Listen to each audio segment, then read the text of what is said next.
Hindi naman nakakain itong impeachment. Ang tanong nila kung makakain ba daw itong impeachment process, pero marami namang bagay sa buhay na importante rin na hindi nahahawakan, tulad ng hustisya. Ang hustisya, hindi nga natin makita, hindi natin mahawakan niya, pero napakahalagang bagay po sa buhay ng tao. And the impeachment trial of Vice President Sara Zimmerman Duterte is hereby declared open and called to order. At this time, the chair will preside the oath to the senators in the chamber in conformity with Article 11, Section 3, Paragraph 6 of the Constitution. What is the pleasure of the Honorable Marcos? Yes, Mr. President, may I place on record that I make this oath ad cautelam without prejudice to the resolution of jurisdictional issues as well as issues pertaining to the validity of the impeachment complaint or to the filing thereof, if any. Thank you. Duly noted and entered into the records. What is the pleasure of Senator Padilla? Gusto ko lamang din pong mailagay sa talaan na ako po ay manunumpa pero meron pong reserbasyon. Yun lamang po. Duly noted and entered into the records. May I now request everyone to please rise. Raise your right hand and repeat after me.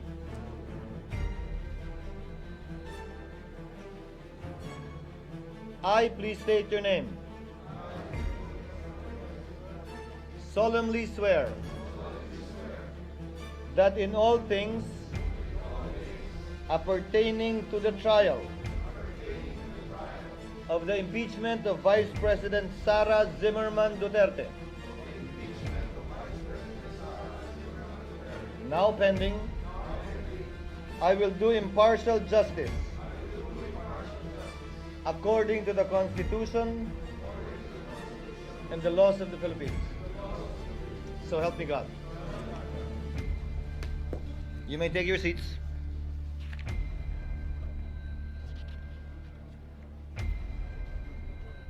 The clerk will now call the roll.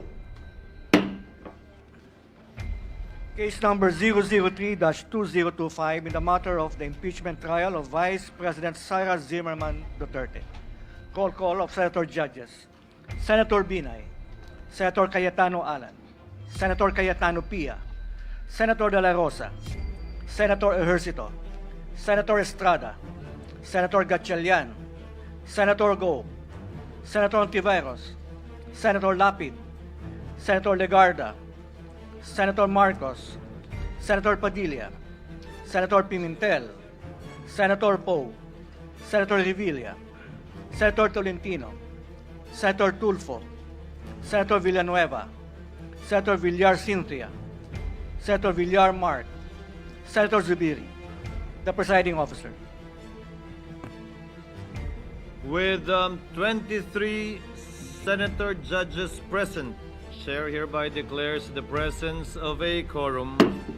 Before we take up the matter at hand as earlier agreed upon when the Senate was still sitting in plenary, Chair would like to first adopt our rules. Chair hereby adopts resolution number 39 of the Rules of Procedure on Impeachment Trials, Rule 6 of which provides that the provisions of the rules of the Senate and the revised rules of court shall apply suppletorily whenever applicable. As such, the following issuances of the Supreme Court shall likewise apply suppletorily to the current matter on the impeachment of Vice President Sara Duterte, namely, the 2019 amended Rules of Civil Procedure, Rule 1 to 34, except Rule 5, Rule 13 as amended, by AM number 1037 SC-AM number 1194 SC, B, 2019 amended rules on evidence, C, AM number 3-1-09 SC, guidelines to be observed in pre-trial and use of deposition discovery measures, Part 1A1 to 9, except provisions on mediation and amicable settlement, D, AM number 1037 SC, AM number 119 1288-4 SC guidelines on electronic filing of lower courts, in lower courts rather, AM number 1288 SC Judicial Affidavit Rule, except Section 9, and F, such other relevant rules and issuances. It is to be noted that we did not change any of the provisions of the rules of procedure because there is already a pending impeachment complaint and the chair would not want to change the rules in the middle of the game, so to speak. However, the updated amended rules of court, as discussed and mentioned and enumerated earlier, shall apply given the suppletory application of the rules of court. Is there any objection? There being none, the aforementioned rules are hereby adopted by the impeachment court.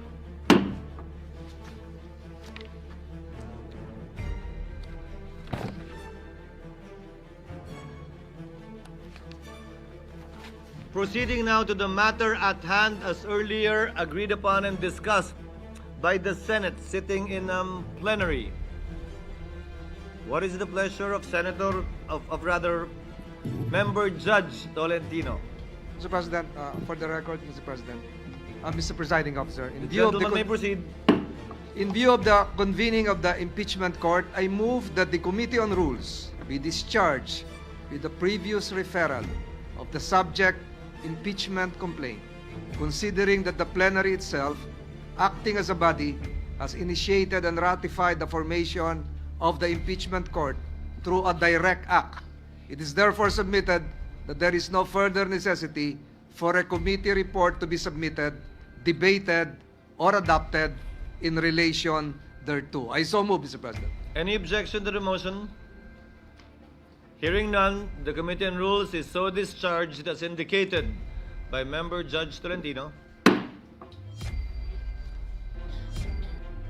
Chair now reiterates the earlier agreed upon matter to be taken up once we have convened as an impeachment court, and for this purpose, the Chair would like to recognize Senator Judge Bato de la Rosa to kindly reiterate his motion, and thereafter, Senator Judge Go to second his motion. Senator de la Rosa is recognized. You may proceed, sir.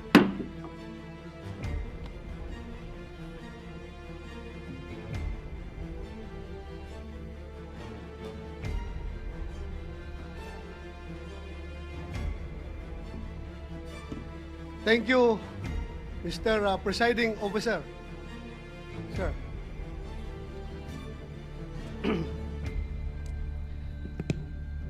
So I would reiterate my motion. The Kindly motion restate the motion you made earlier while the Senate was sitting in plenary session. Yes, Mr. President. In the spirit of true action, therefore, allow me to end by moving. I respectfully move that in view of its constitutional infirmities and question on the jurisdiction and authority of the 20th Congress, the verified impeachment complaint against Vice President Sara Zimmerman Duterte be dismissed. I so move, Mr. President. Mr. Presiding Officer. Senator Go is recognized for his seconding speech. Rather, Senator Judge Go is recognized for his seconding speech. Mr. Presiding Officer, I just wish to give my remarks and second the motion of Senator Judge Bato de la Rosa. I agree with the motion of Senator Judge Bato. Ang gusto nating kalabasan ng paglilitis na ito ay hustisya, hindi politika. Mararating lang natin ito kung masasagot ang mga katanungang na hindi nabibigyan ng linaw hanggang ngayon. Kung kaya't sana naman, pag-aralan natin ito ng mabuti.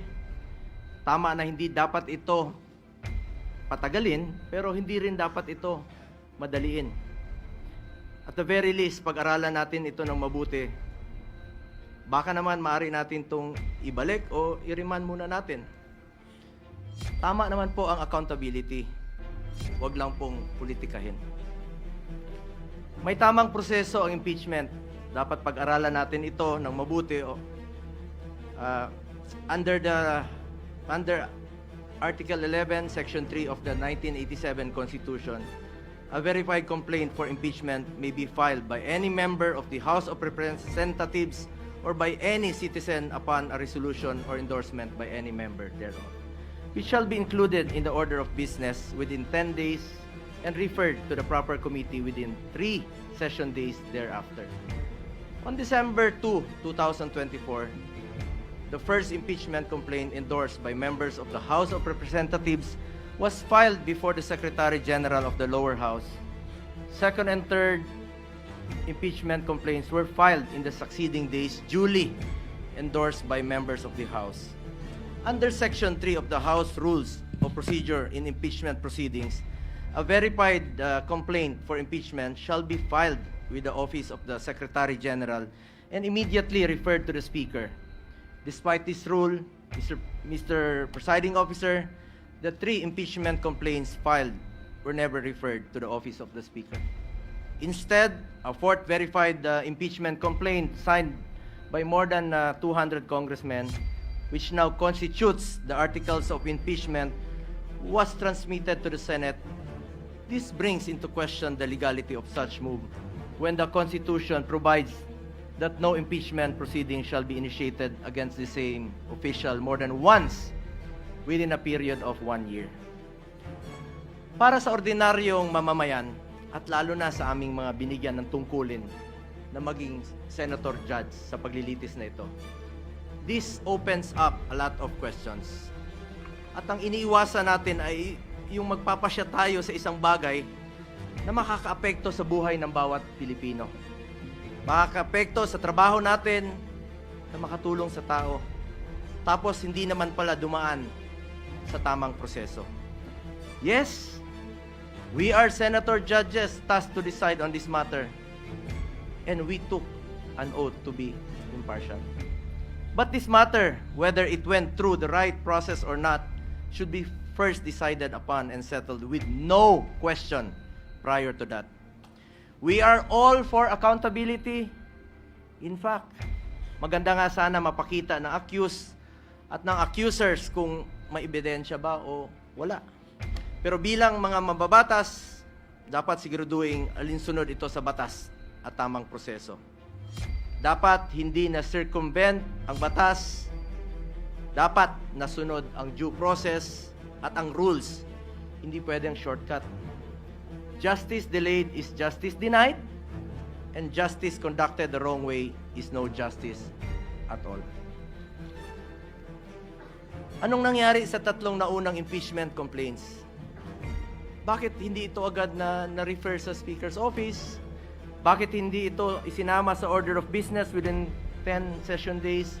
At bakit hindi ito ini-refer sa tamang komite within 3 session days after its inclusion in the order of business as mandated by our Constitution? Tila dinribo lang ito at hindi pinaandar ang shot clock. Parang hindi po ma-technical sa oras. Sa basketball nga, hindi pwedeng puro dribble lang. May shot clock po yan. At may oras na dapat mong obserbahan. Pangalawang issue na dapat bigyang linaw ay kung maaari bang tumawid ang impeachment case sa 20th Congress. This is the first time in our history that an impeachment case was filed nearing the expiration of a legislative Congress. The reality is, we do not have enough time to finish the impeachment trial this Congress. Mag-aabot na po ang 19th at 20th Congresses at magkakaroon na ng new set of senator judges by June 30. Maging tayo, hindi magkasundo kung paano bang tumawid ito sa next Congress o hindi. Mr. Presiding Officer, ilan lang po ito sa katanungan na legality na hindi pa nasasagot. Mayroon pa pong pending sa Supreme Court challenging the legality of the impeachment case. Baka masayang lang ang oras natin dito if in the end this complaint suffers from constitutional infirmities. Let us focus on what is important for our people that we serve. Hustisya sa tamang paraan at serbisyo na makakatulong sa mga Pilipino. Yun po ang kailangan ng taong bayan. Yun ang dapat pagtuunan ng pansin. Mr. Presiding Officer, para sa akin, mas mabuting unahin natin ang tunay nating trabaho. Ang pagseserbisyo sa taong bayan, maraming nasasayang na oras sa isyong ito na hindi naman mapapakinabangan ng ordinaryong Pilipino. This issue has already been too divisive. Ilang buwan na po. Mag-focus sana tayo sa pangunahing mandato ng lehislatura. Ang gumawa ng mga batas at magsulong sa mga programa na tunay na tutugon sa mga pangangailangan ng ating mga kababayan. Lalong-lalo na po yung mga mahirap at walang ibang malalapitan kundi ang gobyerno. Marami pa pong mga pending bills po. Hanggang ngayon na hindi pa natin natatapos with one working day na lang po. Baka hindi pa po may papasa. At ito po'y mapapakinabangan ng mga kababayan natin. Dapat yan po ang ating unahin. As raised by some of our colleagues yesterday, that in as far as the impeachment case is concerned, based on the results of the recent midterm elections, I believe the Filipino people have decided at ang kanilang desisyon, mas gusto po nilang tutukan natin ang trabaho at serbisyo. Tama na, tigilan na natin ang pamumulitika. 3 taon na lang po matatapos na ang termino ng Vice Presidente. Eleksyon na naman at antayin nyo lang sana. Ang importante sa ating mga kababayan ay may pagkain sa kanilang hapagkainan. May matibay na healthcare system na kayang tumugon sa pangangailangan ng may sakit, disenteng trabaho at marangal na pagkakakitaan, dekalidad at abot-kayang edukasyon, at ang katiyakan at panatag na ligtas silang makakauwi kahit sa gabi. Hindi naman nakakain itong impeachment. Sana pwede ninyong ikonsidera at the very least, bago tayo maglitis dito, siguraduhin muna natin na nasa tama na prosesong tinahak natin dito. The very least nga, sabi ko, marahil pwedeng ibalik o i-remand muna na ito sa pinagmulan sa House of Representatives dahil marami pang ang katanungan ang legally hindi nasasagot. Mas mabuting siguraduhin natin na sumunod sa proseso ang anumang kaso na ating diringgin para hindi masayang ang ating oras. Sang-ayon po ako na hindi natin ito dapat patagalin. Kahit si Vice President Sara Duterte gusto naman harapin ang kaso, ngunit wala ring dapat may gusto na madaliin po ito. Paano kung magsimula na tayo ngayon at magdesisyon ang Supreme Court na unconstitutional ang ginawang procedure ng House of Representatives? Paano kung sabihin nila na hindi pwedeng tumawid sa 20th Congress? Ano ang magiging aksyon natin? This puts us in a possible conflict with the decision of the Supreme Court. We must be prudent about this matter. Mr. Presiding Officer, I just want to reiterate, hindi ko po tinatalikuran ang aking sinumpaang mandato. Tungkulin ko yan as Senator Judge kahit araw-araw tayong maglitis dito. But we would also be remiss of our duty kung hindi natin siguraduhin na dumaan ito sa tamang prosesong nakasaad sa ating konstitusyon. At kilala ko po ang mga Duterte, Mr. Presiding Officer. Hindi sila tumatakas sa accountability, hindi sila tumatalikod sa hamon ng buhay. Hindi sila tumatalikod sa kanilang tungkulin. Maraming beses nang sinabi ni dating Pangulong Duterte na handa nga siyang sumagot at harapin ang mga inaakusa sa kanya, pero dito po sa ating bayan, hindi sa ibang bansa. Nabanggit din po ni Vice President Sara Duterte na handa siyang harapin ang impeachment case laban sa kanya. Hindi ito issue ng pagtakas sa accountability. Ang gusto natin dito, siguraduhin na nasunod ang tamang proseso. We must respect and abide by the procedure laid out in our Constitution. Hindi pwedeng mamili lang tayo ng mga provision na ating susundin. We are all bound to the rule of law and we must follow due process. That is all, Mr. Presiding Officer. Thank you, Senator Go. Before Senator Ontiveros, Chair would like to first acknowledge Senator Padilla. What is the pleasure of Senator Judge Padilla? Maraming salamat po, Tagapangulong Pinunong Hukom. Mga mahal kong hukom, alam ko po na napakainit at napakamabigat ang hangin dito sa ating bulwagan. Punong-puno ng tensyon, palaisipan, pero habang abala po tayo sa politika, maraming mahalagang panukala ang hindi nabibigyan ng pansin. Mga panukalang batas na hindi tungkol sa kapangyarihan, kundi tungkol sa buhay, sa sakit, sa gutom, sa karapatan ng manggagawa. Tulad na lamang po ng medical cannabis bill. Hindi po ito usaping droga. Ito'y usaping dignidad. Araw-araw may mga batang may epilepsy, may mga cancer patients, may mga nanay at tatay na umiiyak sa sakit, humihingi ng legal na lunas. Nandito na po ang solusyon, pero pinapatagal pa natin. Gaano ba katagal natin hahayaang magdusa ang kapwa natin? Isa pa po, ang mga panukala ukol sa pagtataas ng minimum wage ng mga manggagawa sa pribadong sektor. Hindi po nagpapahinga ang presyo ng bilihin. Ang pamasahe, pagkain, renta, lahat po ay tumataas. Pero ang sahod, naiiwan. Kailangan po nating ipaglaban ang manggagawang Pilipino. Ibigay na natin ang nararapat para sa kanila. Isa pa po, ang Revised Cooperative Code Bill na nakapasa na sa ikatlong pagbasa sa mababang kapulungan at pinagdidiskusyonan pa rin sa komite sa Senado. Ito po para sa mga magsasaka, mangingisda at maliliit na negosyante. Pinal na sana, isang boto na lang, pero naisang tabi pa. Sila po ang bumubuhay sa probinsya. Sila rin ang tunay na haligi ng lokal na ekonomiya. Bakit natin sila pinaghihintay? Mga mahal kong kasama sa Senado, unang-una na po ang aking BFF. I love you, pare. Alam kong may kinakaharap tayong seryosong krisis pampolitika. Pero hindi po dahilan yon para kalimutan ang tunay na trabaho natin, ang maglingkod sa bayan. Ang hustisya pwedeng isabay sa serbisyo, hindi kailangang mamili. Pakiusap ko po, huwag nating hayaang matabunan ng ingay ng politika ang sigaw ng ordinaryong Pilipino. Habang pinagdidibatihan natin ang impeachment, may mga kababayang tayong inihintay ang gamot, dagdag sahod at ng pag-asa.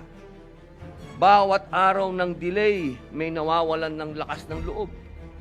Bawat hindi pagtutok, may Pilipinong nawawala ang tiwala.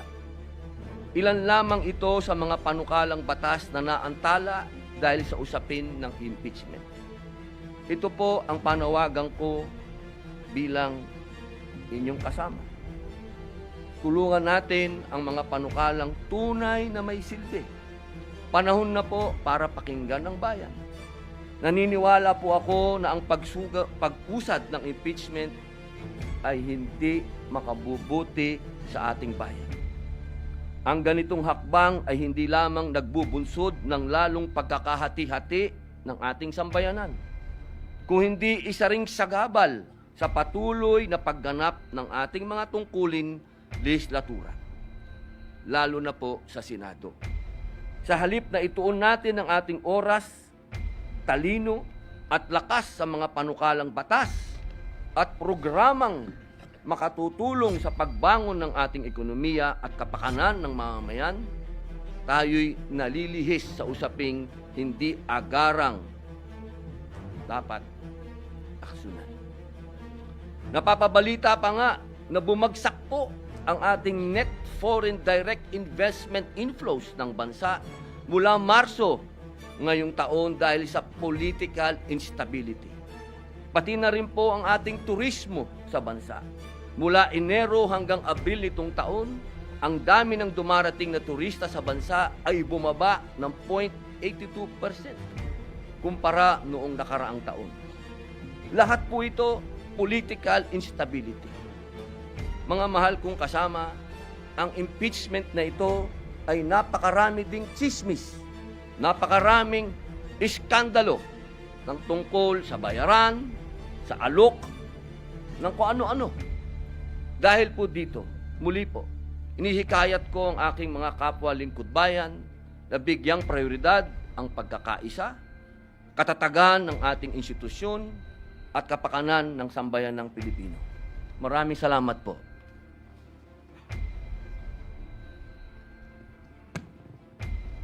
Senator, what is the pleasure of Senator Judge Pimentel? Since there is a motion, I think, Mr. President, and the motion is to dismiss the entire impeachment case. So this representation has no choice but to object to the motion. And if I can, just like the movement, if I can also now give my reasons, Mr. The President. gentleman, Before that, with the indulgence of the minority leader. what is and the Senator pleasure of Senator Judge Cayetano? Just to clarify the motion before we debate on it, because I heard Senator Bongo second, but he also stated that okay then i-remand. Because personally, I'm against the dismissal, but I would be willing to hear arguments on remanding. So I'm sorry, Senator Pimentel, I just want to know, is Senator Bongo actually proposing to amend the motion of Senator Judge Bato, and is Judge Bato amendable to that? Sorry. No, Mr. President, I was not confused at all because No, I'm the one who was confused. Senator Go gave a seconding speech. So the motion stands. He is seconding the Yeah. motion. Pero yung So- laman, Mr. The reason I want to ask, because I will object with Senator Pimentel kung dismissal, but I will listen to the arguments kung remanding to the, no. So may I ask, With the Senator, permission your of the permission? Senator Judges to have the floor, may we hear from the principal movement? Senator Bato is recognized. Mr. President, my motion stands. I am for dismissal of the impeachment case, and I don't know if I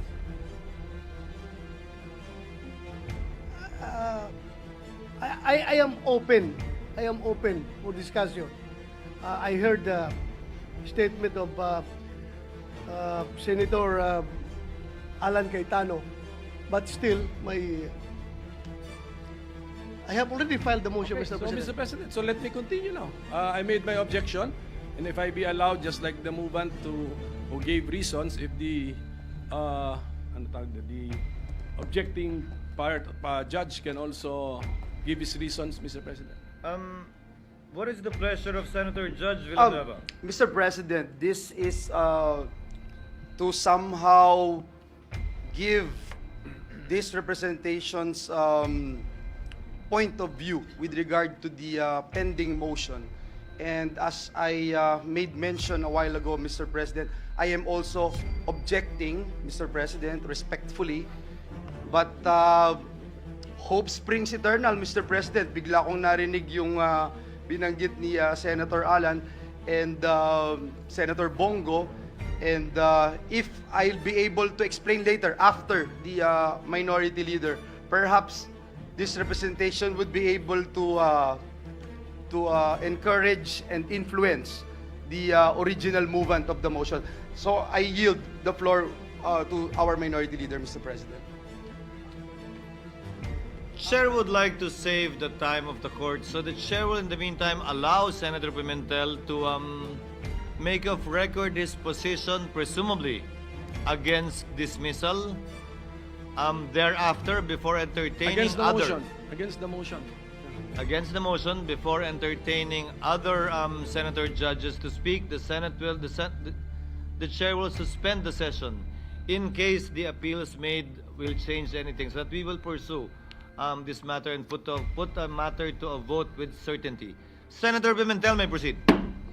No, I think, Mr. President, the motion has been made and this representation is objecting. So later on, we have to now process the motion and vote on it because there is in the collegial body someone is objecting. Mr. Senator Pimentel, Yes. you may proceed.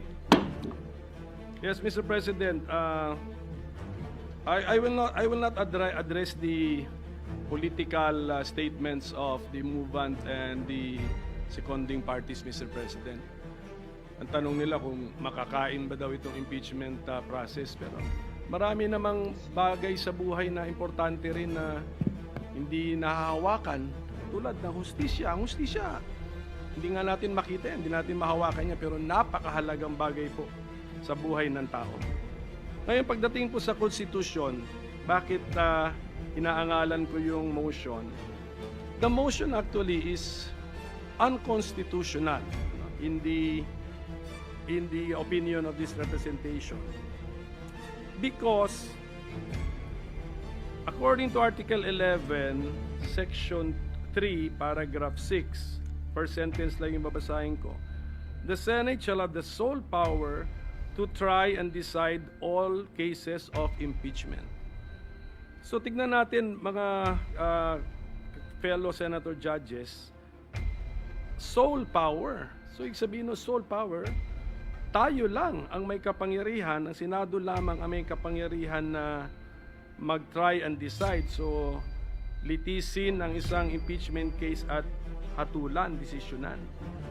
Ngayon kung aayaw tayo kaagad ni hindi natin na-try, ang try is litis, palabas yung mga facts para ma-apply natin yung judgment natin sa facts, wala na pong matatakbuhang ibang body. That's why a motion which cuts short the entire process is unconstitutional.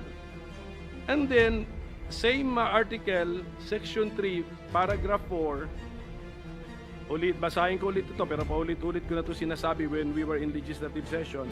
In case the verified complaint or resolution of impeachment is filed by at least 1/3 of all the members of the House, the same shall constitute the articles of impeachment, and trial by the Senate shall forthwith proceed.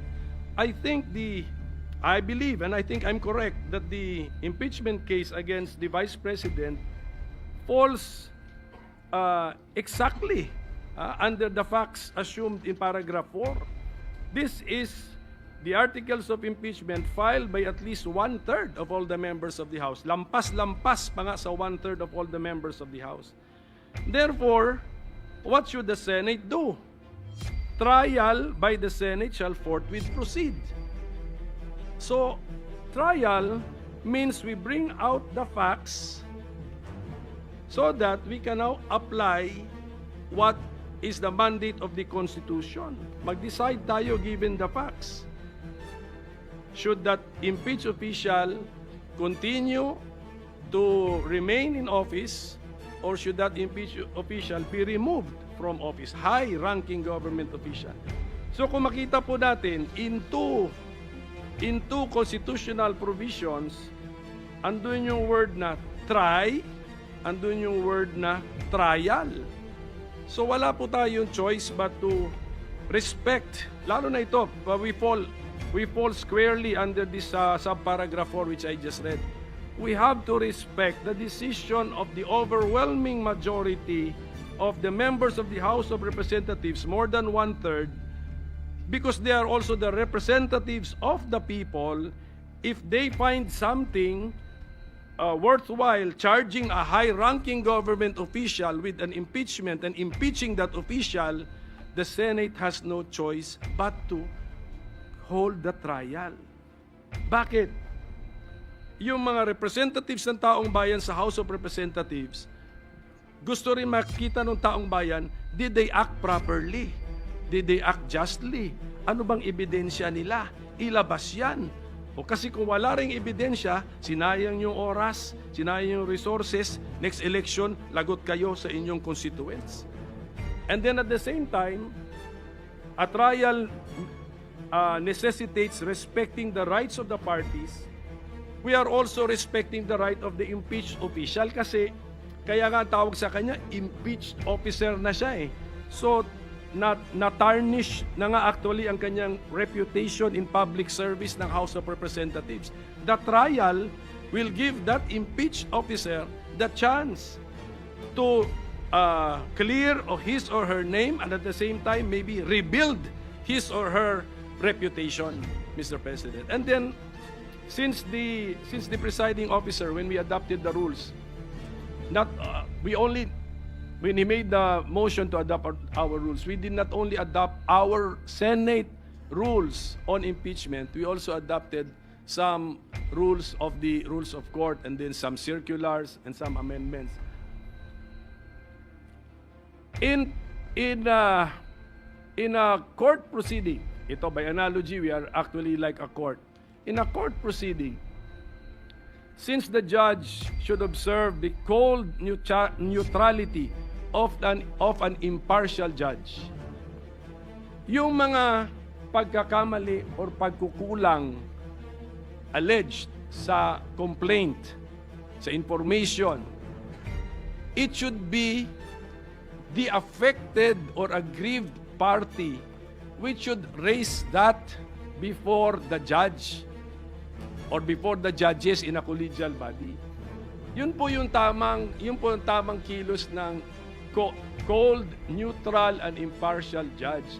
Let the parties point this out to us.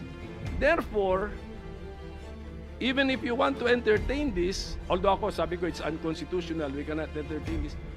In the normal court processes, this may even be premature to entertain because let's await the answer to be filed by the impeached official. Tignan natin if she, the impeached officer, will point this all to us.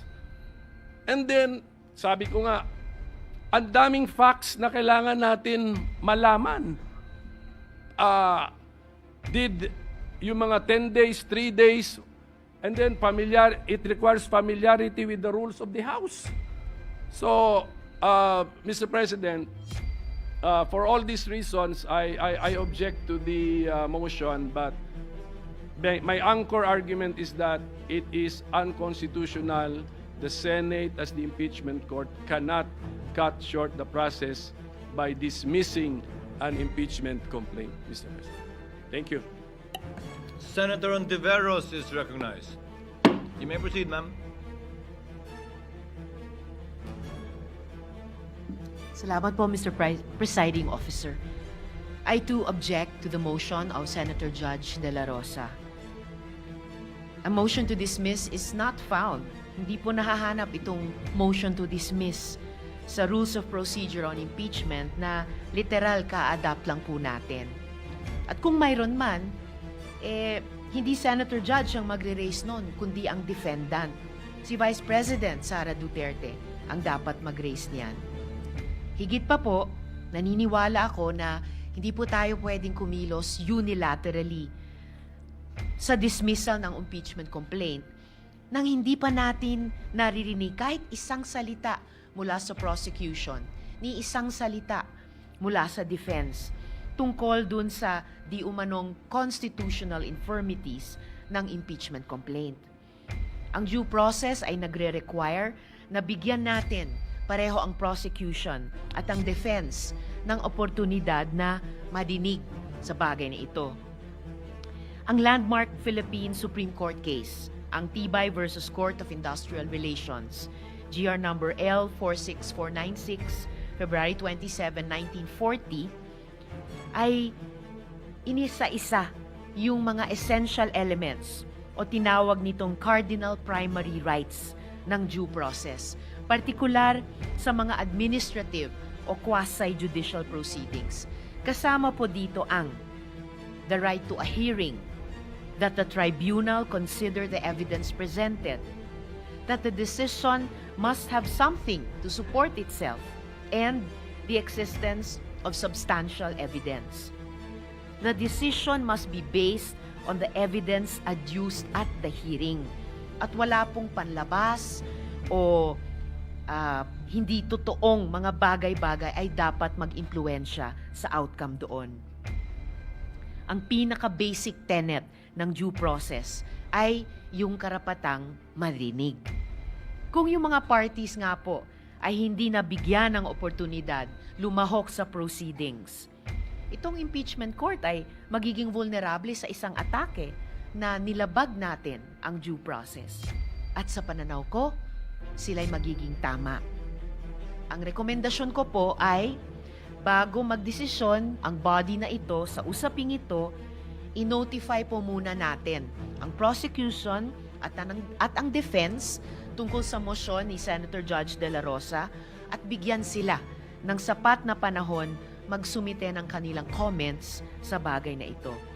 Gusto ko rin pong gawing of record, Mr. Presiding Officer, na batay sa pagkaintindi ko, yung alleged infirmities ng articles of impeachment ay kwinestyon sa harap ng Korte Suprema. Nasa Korte Suprema na po ang usaping ito. At wala naman pong TRO na ibinaba ang Korte Suprema. Mr. Presiding Officer, maintaining the view that the parties should comment on the question made before this body, para po sa akin, ang impeachment court ay dapat lamang po tayong mag-rule sa motion pagkatapos nating ni-require yung parties mag-comment dun sa motion ni Senator Judge De La Rosa within that sufficient period of time as the good presiding officer may determine. Pending this, minimaintain ako po, Mr. Presiding Officer, ang aking objection sa motion. Salamat po. Thank you, Senator Ontiveros. What is the pleasure of Senator Judge Villanueva and thereafter Senator Judge Cayetano? Thank you very much. Senator Judge Villanueva, you may proceed. Thank you, Mr. President, Presiding Officer. Nung sumumpa po tayo bilang mga senador ng Republika ng Pilipinas, ang sinumpaan din po nating tungkulin ay pag nagkaroon ng pagkakataon na magkaroon ng impeachment proceedings, tayo po ay tatayo bilang mga senator judges ng impeachment proceedings. Nung time po, Ginoong Pangulo, na tayo ay nung time po na ang House of Representatives ay dininig itong mga several impeachment complaints.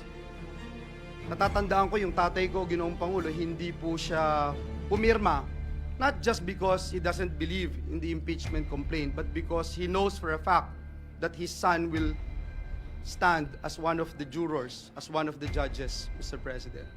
Kaya po, nais nating panatiliin ang pinakamataas na antas ng integridad at pagkilala sa mga nagaganap dito po sa bulwagang ito. And having said that, Mr. President, this representation during the time when we have yet to convene the impeachment court objected to the motion because this representation believes that the motion should be filed in this impeachment court. Now, in this impeachment court, Mr. President, I am objecting because, let me quote again, Article 6, Section 3, Paragraph 4 of the 87 Constitution provides that upon the filing of a verified complaint impeachment by at least one-third of the members of the House of Representatives, trial by the Senate shall forthwith proceed. At ito ho yung dahilan kung bakit ang ating Senate President nagpagawa agad ng robes, pinrepair ang bulwagang ito, at hindi natin sinasabi, Mr. President, na mababaliwala yung mga binanggit ni Senator Bato, Judge Senator Bato, Judge Senator Bongo tungkol po doon sa impeachment complaint. Hindi din po natin binabaliwala at kailangan talagang mapag-usapan natin yung tungkol sa one-year ban, yung pong tungkol sa jurisdiction ng impeachment court to make sure that the representatives representing the House of Representatives shares the same intention as the 19th Congress, ito pong 20th Congress ng HOR. Number 2, Mr. President, yung Article 11, Section 3, Paragraph 6 na binanggit po kanina ng ating minority leader. Ang Senate's role is to try and decide all cases of impeachment. Kaya po, sa totoo lang, Mr. President, tinignan ko ho yung konstitusyon, hindi ko po makita kung binibigyan ng authority ang Senado para i-grant yung to summarily dismiss, Mr. President, ang isang impeachment complaint. The power of initial determination belongs solely to the House, ang Senate magta-try. Mr. President, nung pong panahon ng impeachment ni then Chief Justice Corona, may motion po during the trial yung second day wherein the defense challenged the validity and legality of the proceedings. And in connection with the initiation of the impeachment complaint of the House of Representatives, the defense argued that the verification of the impeachment complaint was fatally defective and should thus be dismissed. Ang impeachment court po ruled in favor of the prosecution on the said motion, and arguing that the impeachment complaint was made in accordance with Paragraph 4, Section 3, Article 11 of the Constitution. So, yung defective, na fatally defective, kanina nabanggit po, kaya po ako nabuhayan ng loob dahil may nabanggit po kanina si Senator Judge Alan Cayetano, Senator Judge Bongo, tungkol po doon sa checking yung House of Representatives. Kung sila ba ay interesado pa, kung sila ba ay naniniwala na tatawid mula sa 19th to 20th Congress ang impeachment na ito, kailangan po natin makita ito at malaman. And if that is the motion, Mr. President, I am more than willing to support that motion because para sa akin, and this is my own personal opinion as a senator judge, hindi po madidelay ang impeachment trial. Hindi po maaapektuhan ang impeachment trial sapagkat ibabalik po natin sa kanila at sasabihin natin, meron ba itong verified complaint na ito? Ito ba ay inyong sinusuportahan pa rin sa 20th Congress? So, Ginoong Pangulo, for that reasons, I would again reiterate my objection to the motion to dismiss, Mr. President. Thank you. Senator Cayetano. Mr. President, I take this podium in the hope that after I speak, Senator Judge Bato will get behind my idea, or the idea eloquently espoused by Senator Joel Villanueva.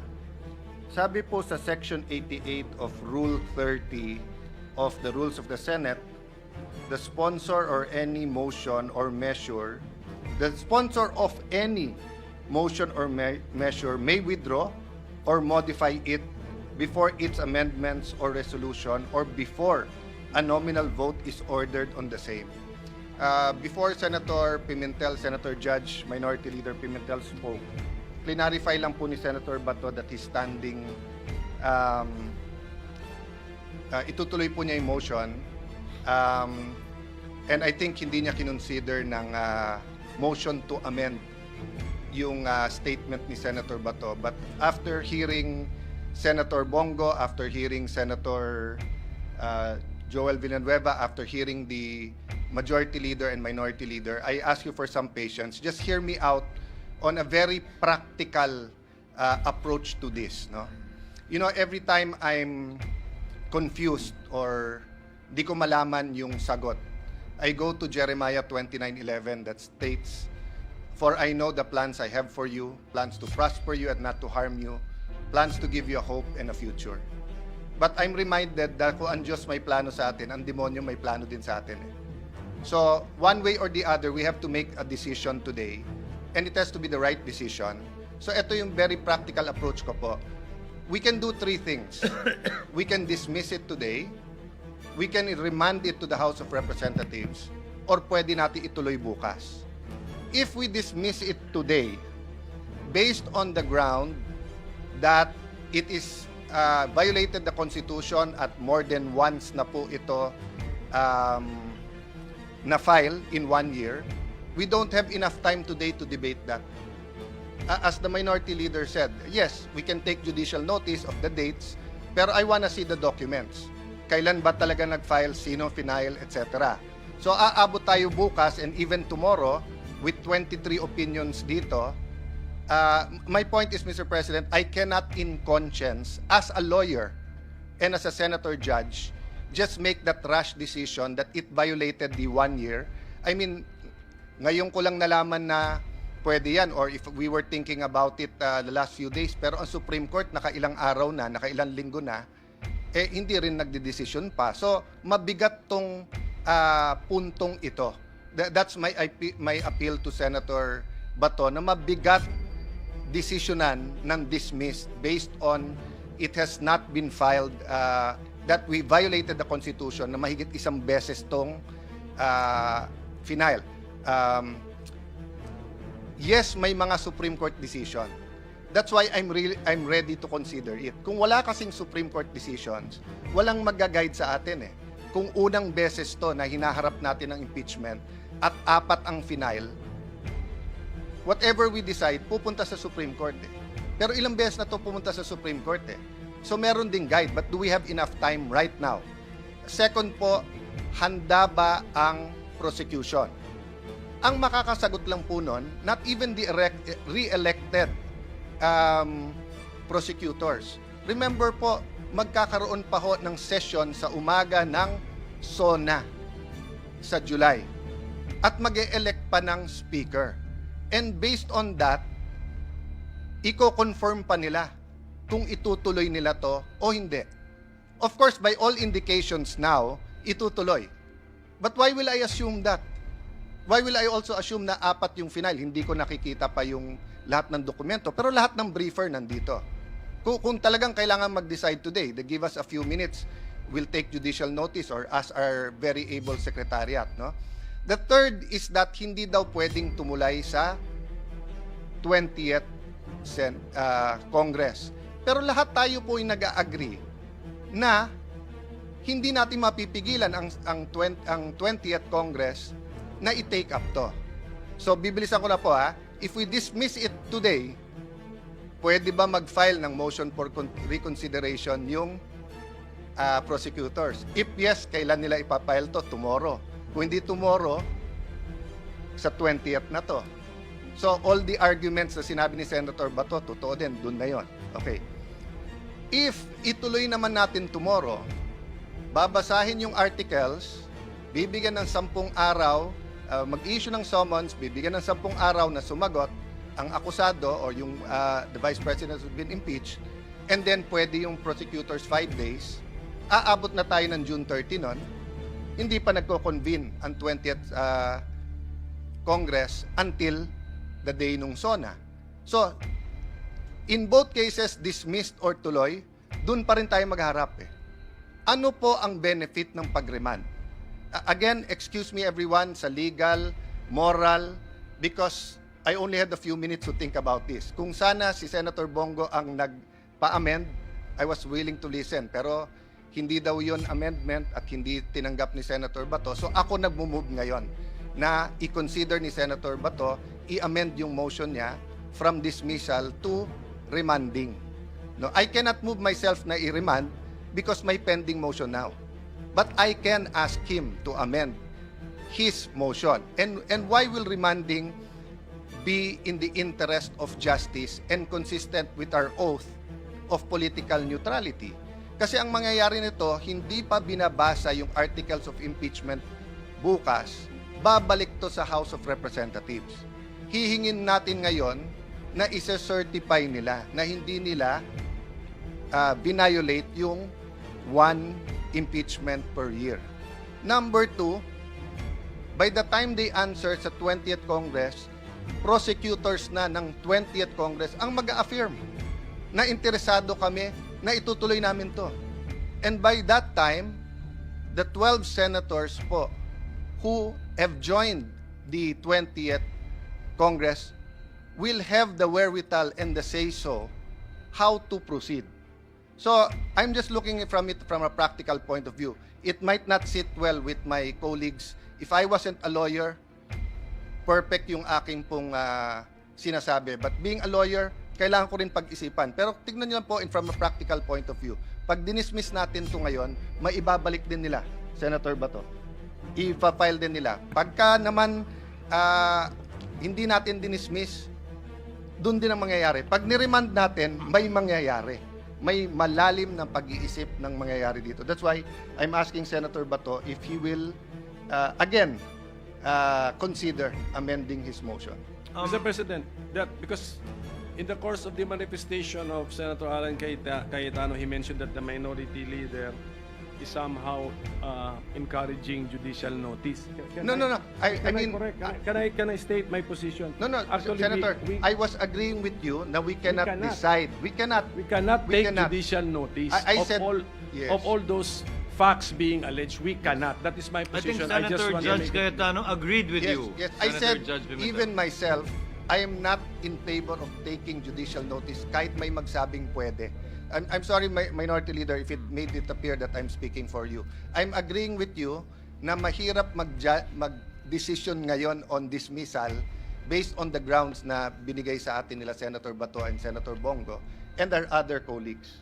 To clarify, before I recognize Senator Bato, the chair, as it understood the point raised by Senator Cayetano, is that the basis of the two grounds raised by Senator Bato in seeking a dismissal Three Can- grounds, Mr. three grounds. Presiding- cannot be taken judicial notice of by the court, and that these facts must be obtained, if at all and or ascertained, from the parties involved. In this case, the House prosecutors and the 19th Congress members who signed.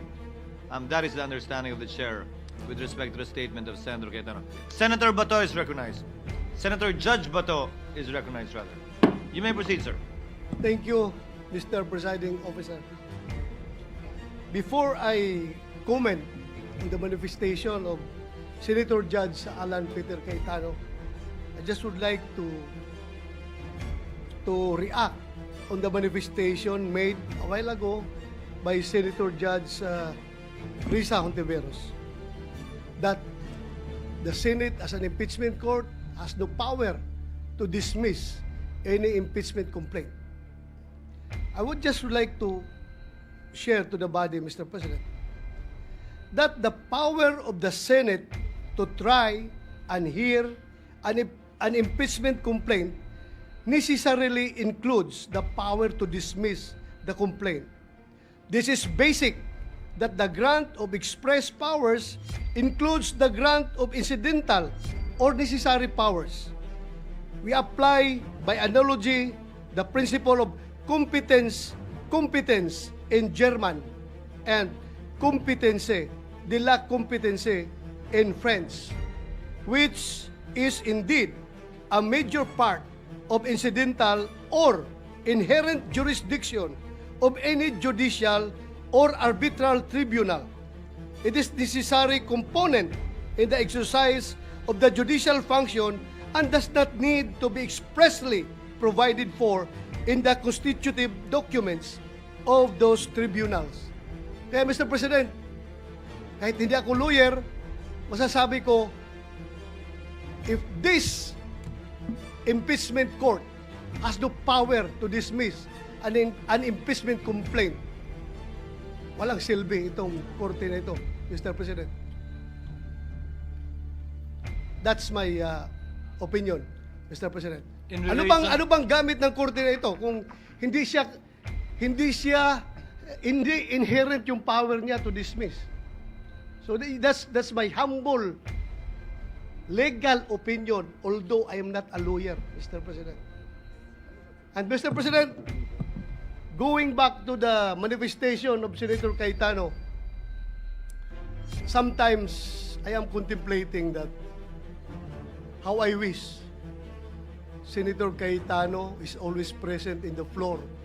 Every time a crisis is being faced by this August chamber, Mr. President, because his ideas and his mere presence only can cool down the boiling hearts and heating heads So, with that, Mr. President, I would like to ask for a 1-minute suspension because before I